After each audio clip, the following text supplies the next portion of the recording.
Hello children, welcome to your EVS video class. Children, you know that we are doing chapter 19 of your EVS textbook. Name of the chapter is Map and Monuments of India. In this chapter, we studied about different states, their capital, and we discussed each and every state. The basic informations about each and every state we discussed in this chapter. All the states in alphabetical order we discussed.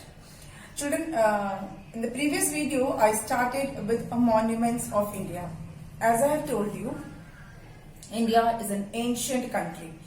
एक बहुत ही पुराना देश है हमारा, बहुत ही ancient country है हमारा, as old age time. और यहाँ पर इतने सारे मॉन्यूमेंट्स हैं कि उनको डिस्कस करना थोड़े से समय में पॉसिबल नहीं है. So what we will do, will discuss few monuments, famous monuments of India, and I would tell you the names of some monuments of India. Few I will discuss in detail, in some detail, not in great detail. कुछ मैं आपके साथ थोड़ा discuss करूंगी 15-20, and rest monuments I will tell you the names and I will also tell you the places. हालांकि इतने सारे monuments हैं कि कुछ डिस्कवर्ड हैं, कुछ अभी तक डिस्कवर्ड भी नहीं होंगे, पर जितना भी पॉसिबल होगा I will try to tell you. आपको मैंने बताया था मॉन्यूमेंट्स बोलते किसको हैं. चिल्ड्रन, मॉन्यूमेंट्स होता है कोई स्टैचू, कोई बिल्डिंग, कोई स्ट्रक्चर या कोई भी ऐसी चीज जिसका की कोई हिस्टोरिकल इम्पोर्टेंस हो, या वो कोई हिस्टोरिकल इवेंट से रिलेटेड हो, या किसी ग्रेट पर्सनालिटीज को कमेमोरेट करने के लिए हो. It can be related to any king और एनी ग्रेट पर्सनालिटी और any historical thing. Monuments actually memories का ही एक हिस्सा होती हैं. They remind us of our glorious past. In the series we discussed in the previous video we discussed Taj Mahal, then Qutub Minar and Red Fort. ये तीन हमने अपने पिछले वीडियो में शायद डिस्कस किया था, है ना. ताजमहल के बारे में मैंने आपको बताया था, और आपको मैंने कुतुब मीनार के बारे में बताया था, और रेड फोर्ट के बारे में बताया था. Children, today we will discuss some more. आज हम कुछ और हिस्टोरिकल मॉन्यूमेंट्स की बात करेंगे. उस सीरीज में ले लेते हैं हम हुमायूंस टॉम्ब. ठीक है, हमारा ये नंबर 4 होगा. ठीक है, HUMAYUNS, हुमायूंस टॉम्ब. टॉम्ब बोलते हैं कुछ लोग, टॉम्ब बोलते हैं, एक्चुअली टॉम्ब. हुमायूंस टॉम्ब, मकबरा, जिसको हिंदी में कहते हैं हुमायूं का मकबरा. Humayun's tomb is in Delhi. Of course ये भी दिल्ली में ही है, जैसे कि रेड फोर्ट है. ताजमहल शाहजहां ने बनवाया था.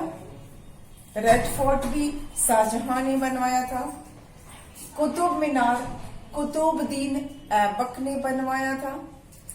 हुमायूंस मकबरा ये किसने बनवाया है? हुमायूंस मकबरा, जो हुमायूं का जो मकबरा है, वो हुमायूं की जो वाइफ थी, जो बेगम थी, उन्होंने बनवाया था. अब हम बात करेंगे, हुमायूं की वाइफ का नाम था बेगम, हमीदा बानो बेगम. क्या नाम था? Hamida Bano Begum.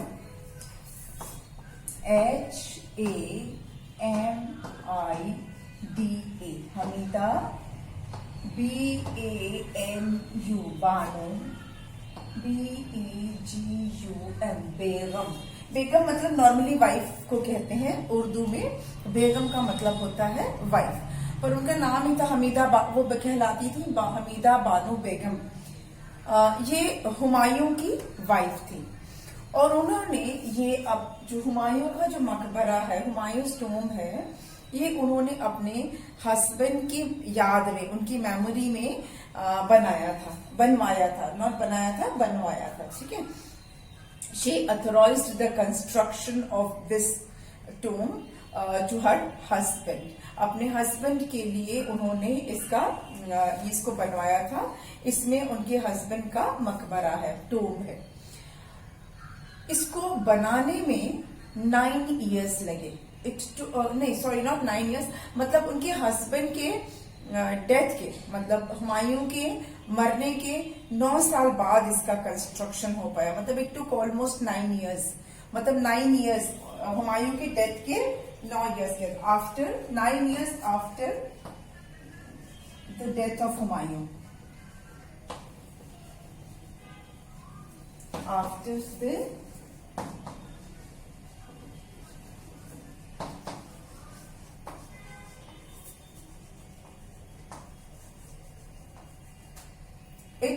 it was constructed 9 years after the death of Humayun. Humayun के मरने के 9 साल के बाद, 9 years के बाद ये कंस्ट्रक्ट हुआ. अच्छा, जो ताजमहल है वो उसका इंस्पिरेशन इसी से लिया गया है. मतलब ये ताजमहल से पहले का है. It is older than Taj Mahal. Okay, Humayun's tomb is older than Taj Mahal. वो ताजमहल से भी पहले बनाया गया था ये. और ताजमहल जो बनाया गया है, जो ताजमहल का जो डिजाइन है, ताजमहल का जो स्ट्रक्चर है, वो हुमायूंस टूम से इंस्पायर्ड है. उसी से इंस्पायर होकर ताजमहल बनाया गया था. फर्क क्या है कि ताजमहल मार्बल का बना है. It is made up of white marble, लेकिन ये जो है ये रेड कलर का है. ये रेड सैंडस्टोन से शायद बना है ये. It is not made up of white marble. ये रेड कलर का है, ताजमहल व्हाइट कलर का है. पर दोनों दिखने में काफी सिमिलर है. अगर आप हुमायूंस टूम देखेंगे और ताजमहल देखेंगे तो दोनों में काफी सिमिलैरिटी है. दोनों में ऐसे डोम बना हुआ है. फर्क एक और है, इसमें पिलर्स नहीं है. जो ताजमहल आप देखोगे तो ताजमहल का जो वो चबूतरा जो बना हुआ है, उसके 4 कॉर्नर्स पर 4 पिलर्स भी हैं, है ना. ताजमहल जब आप देखोगे तो उसमें 4 पिलर्स हैं एट ईच कॉर्नर. लेकिन हुमायूंस टूम में कोई पिलर नहीं है. ये जो 4 पिलर्स जो हैं वो नहीं है. ठीक है. और ये रेड कलर का है. It is made up of red stone. और क्या है, एक बहुत ही यूनिक इंपॉर्टेंट चीज है जो शायद मुगल्स ने ही स्टार्ट किया था. ये जो टूम है, इसके चारों तरफ ऑलमोस्ट 3 या 4 एकड़ में जो है ना, not almost 30 acres, not 30 acres में एक बाग है, एक गार्डन है. ठीक है. जो ये टूम है, इसका जो प्रीमिसेस है, उसके प्रीमिसेस में गार्डन है. 30 एकर्स में पूरा एक गार्डन है, जिसको कि उस जमाने में जन्नत का बाग बोला जाता था. उसको क्या बोलते थे? जन्नत का बाग. और ये शायद मुगल ने ही स्टार्ट किया, ये जन्नत का बाग वाला जो कॉन्सेप्ट, कि वो कोई भी कंस्ट्रक्शन करते थे तो फिर उसके साथ एक गार्डन भी बनाते थे. मतलब काफी हरा भरा, कई एकर्स में वो गार्डन रहता था. कोई भी उनका कंस्ट्रक्शन होता था तो फिर उसके चारों तरफ गार्डन होता था. तो ये जो हुमायूंस टूम है, इसके भी आसपास almost in 30 acres there is a garden. बाग है, पूरा ग्रीनरी है, विच इज कॉल्ड जन्नत का बाग. ठीक. तो ये हुआ हुमायूंस टूम के बारे में. इतना इंफॉर्मेशन इज काफी, इट्स इनफ, सफिशिएंट. अब हम बात करेंगे नेक्स्ट मॉन्यूमेंट की. और नेक्स्ट मॉन्यूमेंट है नंबर 5,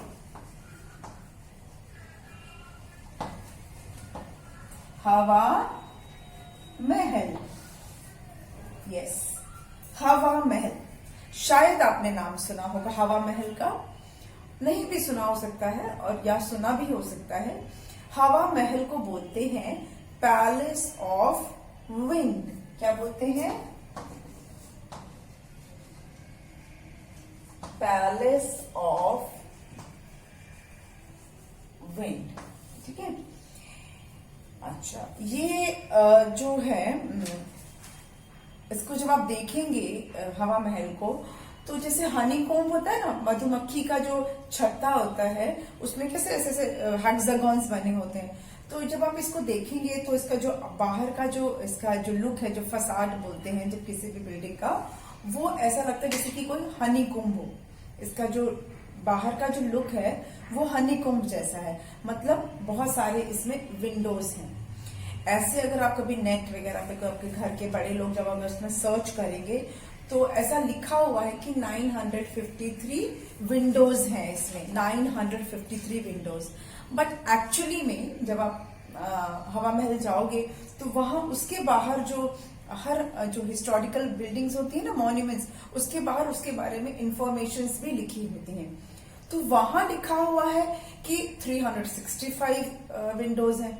तो एग्जैक्टली कितनी है नहीं पता, नेट वगैरह पे लिखा रहता है 953, बट एक्चुअली में बिल्डिंग के बाहर जो जहां पे इंफॉर्मेशन है इसके बारे में, जो उसका मेन जो गेट है और वहां पे उसके बारे में जो लिखा हुआ है हवा महल के बारे में, उसमें लिखा हुआ है कि इसमें 365 विंडोज हैं। 365 विंडोज मतलब साल में जितने दिन हैं उतने विंडोज। ये 1 ईयर में कितने डेज होते हैं? 365। तो उतने ही विंडोज हैं हवा महल में। ठीक है, तो अब तो जाके ही पता चलेगा कि एक्चुअली में कितने विंडोज हैं, पर बहुत सारे विंडोज हैं, दैट इज फॉर श्योर। और जब ये बारिश का मौसम होता है, सारे विंडोज के थ्रू जब हवा आती है तो पूरा जो महल है, हवा महल है, बिल्कुल एकदम एयर कंडीशनड हो जाता है, बिल्कुल ठंडा हो जाता है। मतलब नेचुरली ये ठंडा हो जाता है, इतनी खिड़कियां इसमें हैं। तो चाहे 953 हो या 365 हो, है तो बहुत सारी इसमें विंडोज। और इसका जो शेप है हवा महल का, वो ना एक क्राउन की तरह है, जैसे किसी के सर पे मुकुट होता है उसकी तरह है। ऐसा कहा जाता है कि सवाई प्रताप सिंह, जिन्होंने इसे बनवाया था हवा महल को, वो लॉर्ड कृष्ण के बहुत बड़े भक्त थे। He was a devotee of Lord Krishna. तो उन्होंने जब हवा महल बनवाया तो उसका शेप जो है वो एक मुकुट की तरह रखा, एक क्राउन की तरह रखा। चलिए इसके बारे में मैं ये लिख देती हूँ कि ये है कहाँ पर। ये तो मैंने बताया ही नहीं, ये है जयपुर में, राजस्थान। कहाँ पर है? जयपुर।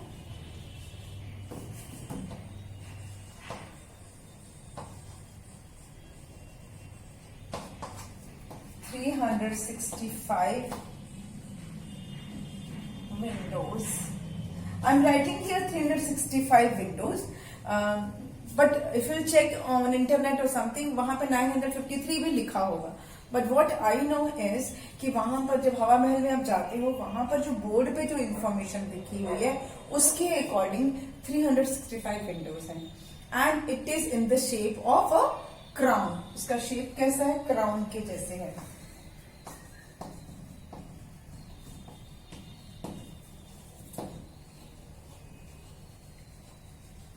और उसका जो लुक है वो एकदम हनी कोम्ब जैसा है। Look is like Honey comb. जो विंडोज हैं वो ऐसे जब दिखते हैं तो लगता है कि कोई मधुमक्खी का छत्ता है, और जो शेप है वो क्राउन का जैसा शेप है। आपको रीजन मैंने बताया कि लोग, ऐसा मान्यता है, ऐसा लोग बोलते हैं कि सवाई प्रताप सिंह वो लॉर्ड कृष्ण के डिवोटी थे, भक्त थे। तो उन्होंने हवा महल को क्राउन के, भगवान कृष्ण के मुकुट के शेप में बनवाया। अच्छा, ये जो हवा महल है ये क्यों बनवाया गया? ऐसा जैसा कि लोग बोलते हैं, जैसा कि हिस्ट्री में लिखा हुआ है कि पहले पर्दा प्रथा थी।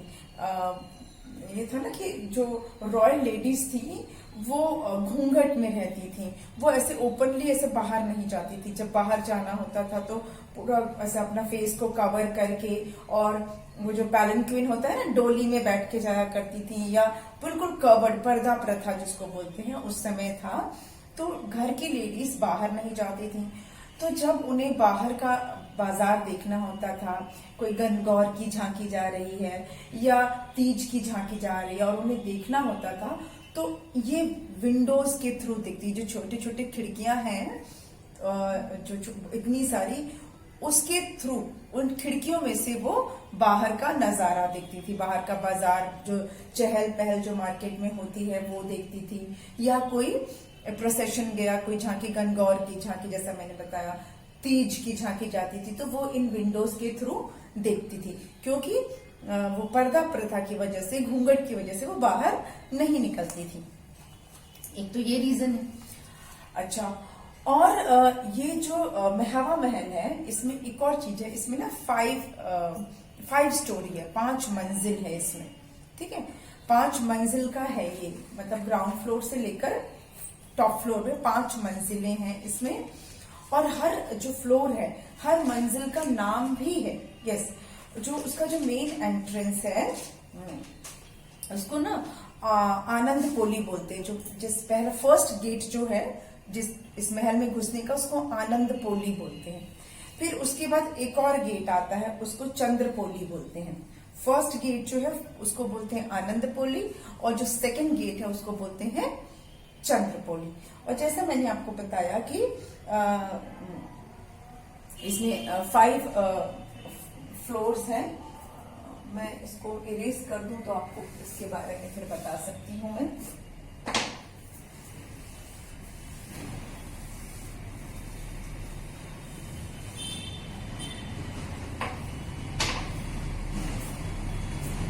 जो फर्स्ट फ्लोर है, फर्स्ट फ्लोर, उसको बोलते हैं शरद मंदिर। क्या बोलते हैं उसको? शरद, SHARAD,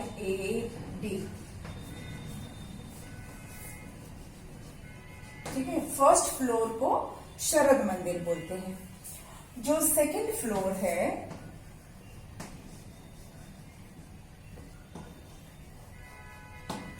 उसको कहते हैं रतन मंदिर, RATAN, ठीक है। फिर जो थर्ड फ्लोर है उसको बोलते हैं विचित्र मंदिर, इसको बोलते हैं विचित्र, VICVCHITRA, विचित्र मंदिर, ठीक। फिर जो फोर्थ फ्लोर है उसको बोलते हैं प्रकाश मंदिर, फोर्थ फ्लोर को बोलते हैं प्रकाश मंदिर, PRAKASH, प्रकाश मंदिर, ठीक है। और जो फिफ्थ फ्लोर है, फाइनल फ्लोर, उसको कहते हैं प्रताप मंदिर। यहां लिख देती हूं मैं, फिफ्थ फ्लोर को कहते हैं प्रताप मंदिर,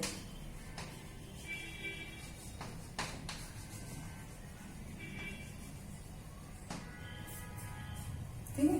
तो ये 5 मंजिला है, ये सारे मंजिलों के नाम भी हैं जो मैंने आपको बता दिया। और चलिए, इतना इंफॉर्मेशन हवा महल के बारे में तो बहुत है ना। अब एक और हम ले लेते हैं इस मॉन्यूमेंट, और वो है, उसके बारे में बहुत ज्यादा आपको नहीं बताऊंगी क्योंकि वो आपके लेवल से बहुत ऊंचा है। That is Khajuraho temple. ये भी इंडिया के टॉप 10 मॉन्यूमेंट्स में आता है, उसकी काउंटिंग भी इंडिया के टॉप 10 माउंटेन्स मॉन्यूमेंट्स में होती है, ठीक है।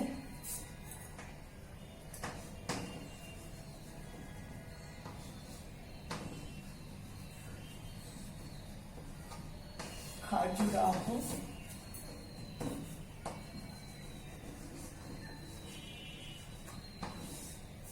खाजुराहो टेम्पल्स, ये भी यूनेस्को के द्वारा जो हेरिटेज साइट है, वर्ल्ड हेरिटेज साइट में इसका भी नाम है खाजुराहो टेम्पल का। ये कहां पर है?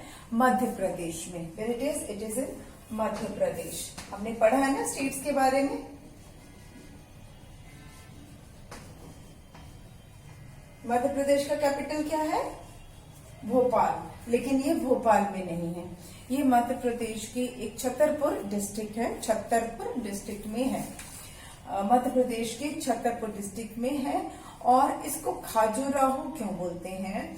ऐसा बोलते हैं कि यहाँ पे पहले ना खजूर के बगीचे थे, तो उसी से शायद खाजुराहो नाम इसका, खजूर से खजुराहो, खजूर के बगीचे हुआ करते थे।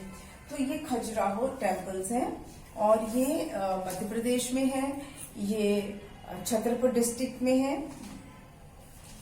इतना इंफॉर्मेशन बहुत है। यहाँ पे टेम्पल्स में, यहाँ जो खजुराहो के टेम्पल्स है, यहाँ पर मंदिरों में मूर्तियां बनी हुई हैं, ठीक। बहुत सारे इसमें स्टैचूज बने हुए हैं, टेम्पल के ऊपर ही बने हुए हैं स्टैचूज, जिन्हें देखने के लिए लोग जाते हैं, ठीक है। इतना इसके बारे में काफी है। अच्छा, अब हम बात करेंगे कोणार्क टेम्पल की।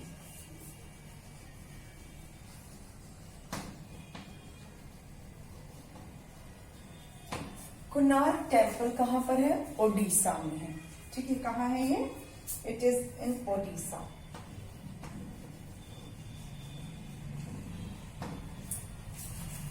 और ये जो कोणार्क टेम्पल जो है, it is in shape of chariot. ये एक रथ के शेप में है, चैरियट के शेप में है ये। इसको सन टेम्पल भी बोला जाता है। इट इज ऑल्सो कॉल्ड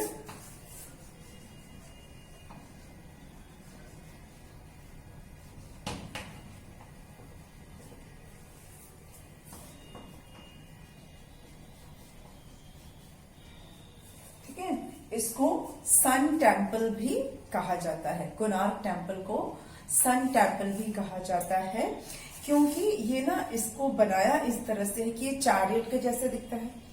इसमें 12 व्हील्स हैं, ठीक है, 12 व्हील्स हैं एंड 7 हॉर्सेस हैं। इसका शेप जब आप देखेंगे, इस टेम्पल को आप देखेंगे जब, तो ये इसमें 12 व्हील्स लगे हुए हैं और इसमें 7 हॉर्सेस हैं। और ऐसा माना जाता है, अकॉर्डिंग टू हिंदू माइथोलॉजी, जो सन गॉड है, सूर्य देवता जो है, मतलब ये उन्हीं का मंदिर माना जाता है, सन के लिए बनाया गया है, कि जो सन गॉड है उनके 7 हॉर्सेस हैं और उनके रथ में 12 व्हील्स हैं, जो कि एक सनडाल का काम करते हैं।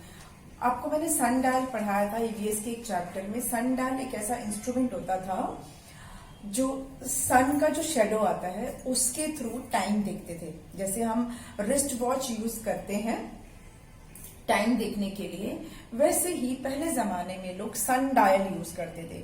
मतलब सन डायल के ऊपर सन का लाइट आता था, तो जो शेडो आता था उसके थ्रू वो टाइम पता कर लेते थे, कि एग्जैक्ट टाइम बता देते थे।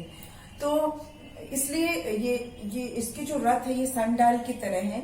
और जो रथ के जो व्हील हैं उसमें ना 8 ऐसे स्पोक्स बने हैं। वो दिन, ऐसा बोलते हैं ना, पूरे दिन में 8 पहर होते हैं। अब वो पहर वाला मुझे पता नहीं, हम तो अभी सिर्फ दोपहर बोलते हैं कि अभी दोपहर है, हम दोपहर बोलते हैं ना। आफ्टरनून को क्या बोलते हैं? दोपहर है ना। तो ऐसे ही बोलते हैं कि पूरे दिन में या 8 पहर होते हैं, तो वो उसका सिंबॉलिक है। और ये जो व्हील्स हैं ये सनडायल की तरह ही वर्क करते हैं, मतलब they tell us exact time. वो एग्जैक्ट टाइम, जो लोग को सनडायल देखना आता है, they can read the time through these wheels. और 7 हॉर्सेस भी बने हैं, जो सूरज के 7 घोड़े बोला जाता है, कि सूरज जो देवता है उनके 7 हॉर्सेस है। तो कोई एक स्टोरी भी है, सूरज का 7वां घोड़ा, ऐसे किसी ने लिखा। तो ऐसा माना जाता है कि जो सन गॉड है उनके 7 हॉर्सेस भी हैं। और जितने भी ये कोणार्क टेम्पल में सिर्फ एक ऐसा टेम्पल नहीं है, और भी वहां पे बने हैं मॉन्यूमेंट्स, ग्रुप ऑफ मॉन्यूमेंट्स। और सारे ये जो पूरा जो मंदिर है ये एक स्टोन से बना है। मतलब ऐसा नहीं है कि इसमें पीस बहुत सारे स्टोन्स को मिला के बनाए।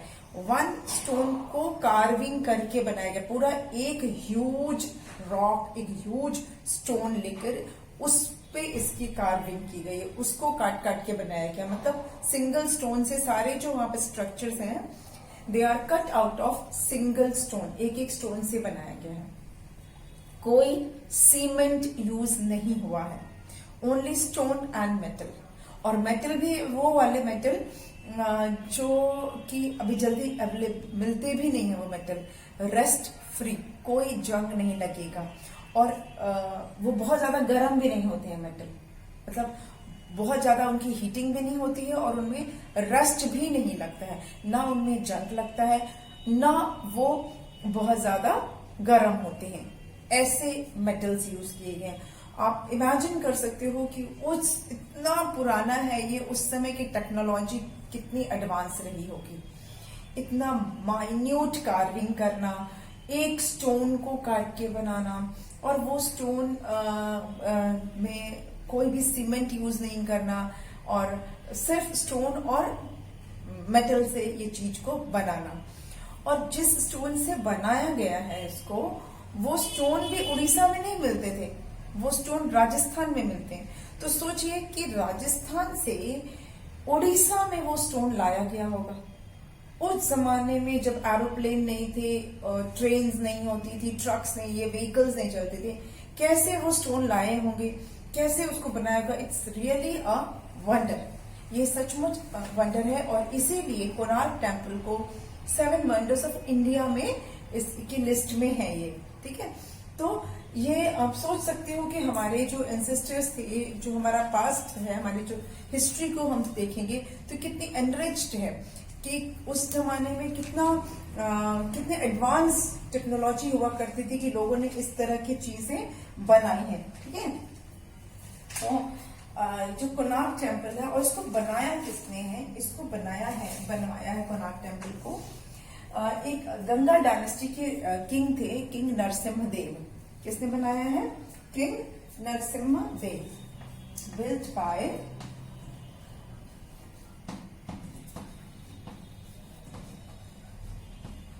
किंग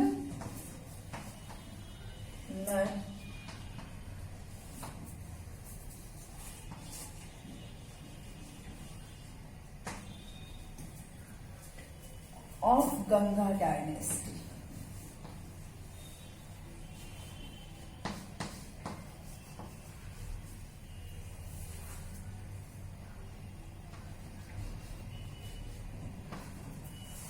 और इसे किसे, जैसा मैंने आपको बताया कि इसे किसे बनवाया, king Narasimhadeva one.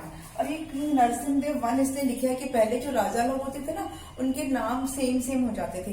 King Narasimhadeva one, king Narasimhadeva two, Chandragupta Maurya first, Chandragupta Maurya second, इस तरह से नाम होते थे। तो ये पुराने जमाने का ये स्टाइल था। तो ये किंग नरसिम्हदेव वन फर्स्ट जो थे, उन्होंने इसे बनवाया था।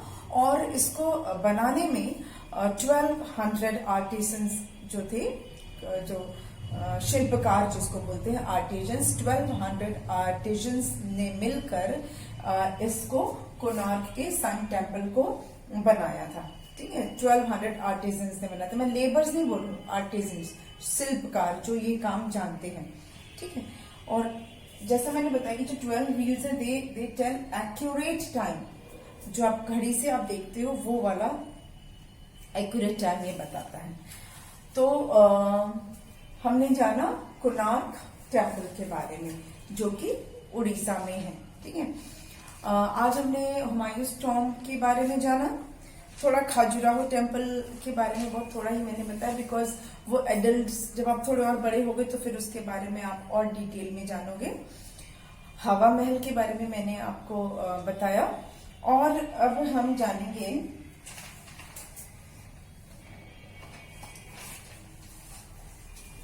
ये, मैं एक और चीज आपको बता दूं कि ये जो सन टेम्पल है, ये रेड कौन से स्टोन से बना है, ये मैंने बताया नहीं। रेड सैंडस्टोन बोलते हैं उसको, ठीक है, जो कि स्पेशली राजस्थान में मिलता है। रेड सैंडस्टोन एक्चुअली ये राजस्थान में मिलता है, उड़ीसा में मिलता भी नहीं है। तो ये टेम्पल लेकिन उड़ीसा में है, तो राजस्थान से ही लाया गया होगा इसको, है ना, जो चीज वहां नहीं अवेलेबल है। ये जो है हमारे रिच हेरिटेज है, इस पे हमें बहुत गर्व होना चाहिए। और इसलिए मैंने आपको बोला कि मैं आपको कुछ टॉप 10-15 मॉन्यूमेंट्स के बारे में बताऊंगी जो बिल्कुल हमारे लिए वंडर्स से कम नहीं है। मैंने आपको बताया ना कि ये 7 वंडर्स ऑफ इंडिया में के लिस्ट में है कोणार्क टेम्पल। और इसमें ना सनलाइट, जो इसका जो गेट है, इसके थ्रू डायरेक्ट जब सन राइज होता है तो इसके बीच से उसकी लाइट भी आती है। तो अब हम नेक्स्ट जो हम पढ़ेंगे वो है विक्टोरिया मेमोरियल के बारे में पढ़ेंगे, ठीक। वो भी एक हिस्टोरिकल मॉन्यूमेंट है, विक्टोरिया मेमोरियल, लेकिन हम उसके बारे में आज नहीं पढ़ेंगे, हम नेक्स्ट वीडियो में करेंगे, क्योंकि आज 3 या 4 एक दिन में काफी है ना, क्योंकि थोड़ा थोड़ा मैं आपके उसके बारे में बता रही हूँ इसीलिए। तो अब हम विक्टोरिया मेमोरियल है, अभी जलियांवाला बाग के बारे में बताना है, देन गोल्डन टेम्पल है, इंडिया गेट है, गेटवे ऑफ इंडिया है, बहुत सारे मॉन्यूमेंट्स हैं, हम डिस्कस करेंगे 1 बाय 1। आज के लिए इतना ही, ठीक है। नेक्स्ट में हम और 3 मॉन्यूमेंट्स को ले लेंगे। तो गो थ्रू दिस, आप इसके बारे में और इन्फॉर्मेशन इकट्ठी कर सकते हैं, जान सकते हैं, और जब आप बड़े हो जाएं तो घूमने भी जरूर जाइएगा, ठीक है। तो मिलते हैं नेक्स्ट वीडियो में। Thank you.